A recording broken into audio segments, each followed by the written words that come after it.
In this video, I shall show how my magazine represents my own target audience. My target audience was male, 16 to 24-year-old, ABC ones. As my magazine is national, the regional identity of my magazine is simply British. However, as my magazine is produced and distributed in London, my magazine is also aimed at Londoners. I chose this target audience because it is quite similar to that of Kerrang's, the magazine I was mainly pastiching. I chose that my magazine should be for ABC ones, people with a large disposable income, because they are the people who can afford to buy my magazine. I chose that my magazine should be national to get more money, as Smashed is a big company/conglomerate.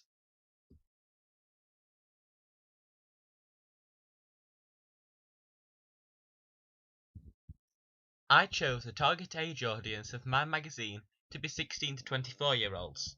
This meant my magazine had to look quite exciting, juxtaposed to magazines targeted at older people, which are plainer. One way my magazine attracts youth culture is through the font used on the main cover line of my front cover. The font, named Sickness, looks very wild and exciting, which are stereotypes of youth culture. The font Sickness also attracts a youth culture because it stands out. Stereotypically, teens like to stand out from the crowd, which is why I made my main cover line do the same. Another way I attracted youth culture was through my house styles. My house style consisted of black, red, and yellow. These colours are often thought of as pop cultures. Since youth are often thought of as going with pop culture, my house styles reflected this. The choice of my model also reflected my target audience.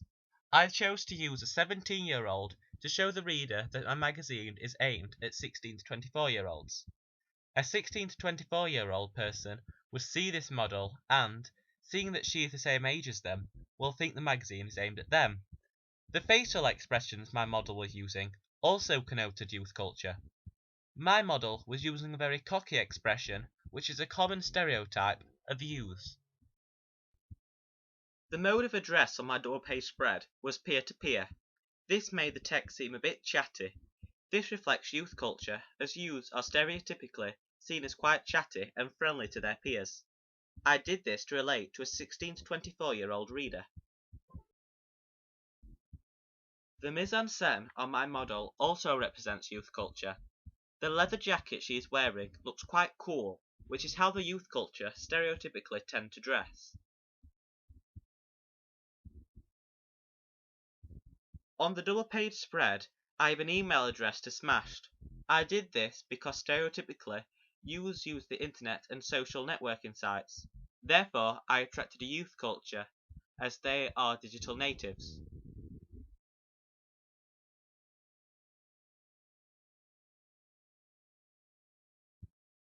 The target gender audience was males, because stereotypically, men are more into rock than women.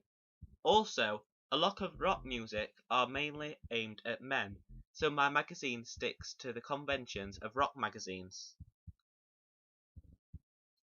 The house styles of my magazine represents my target gender audience. I used more masculine colours juxtaposed to more feminine ones such as pinks and oranges. This therefore made the magazine look darker and stronger, which are stereotypes of males. The mise-en-scène on my model was encoded to keep the magazine looking like it's for men. Because my model has short hair, it makes her less girly. Using a model with long blonde hair would not have worked for a rock magazine aimed at men, because it would look like it was aimed at girls.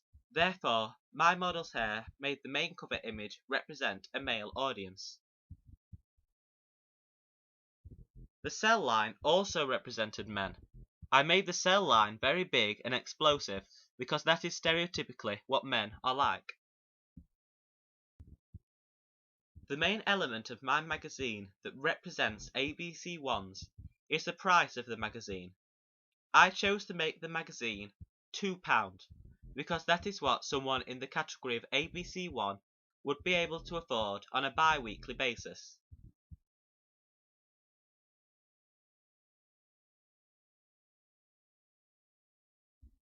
One of the biggest representations I had to create in my magazine was to make it appealing to the rock subculture. The house style of my magazine represented rock culture in a number of ways. I chose to make the primary colour of my magazine black because stereotypically that is what rock lovers like. This also gave the magazine a dark, scarier look, which is also stereotypes of people who like rock music. The cell line also represented men. I made the cell line very big and explosive because that is stereotypically what men are like. The tear shapes I used on the double page spread also represented rock culture. The tears connoted how rock lovers tear up the rules of society, which is a stereotype of the rock culture. I also connoted destruction, which is another stereotype of rock culture.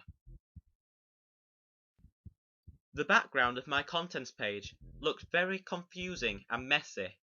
Quite often, this is a stereotype of rock culture, i.e., it is complicated and all over the place. Therefore, the background of my contents page represented rock culture. The mise-en-scène in the main cover image of both the front cover and the double page spread represented rock culture. Every part of the mise-en-scène was encoded to follow popular representations and stereotypes of rock culture. For example, my model wore a leather jacket, which is quite popular iconography of rock stars and therefore represented rock culture. The chains were made of metal, which connoted how rock lovers like heavy metal music. The model's facial expressions also represented rock culture, as stereotypically, rock culture sees themselves as better as everybody else, which is reflected in my model's cocky expressions. Therefore, the mise-en-scène I used represents rock culture.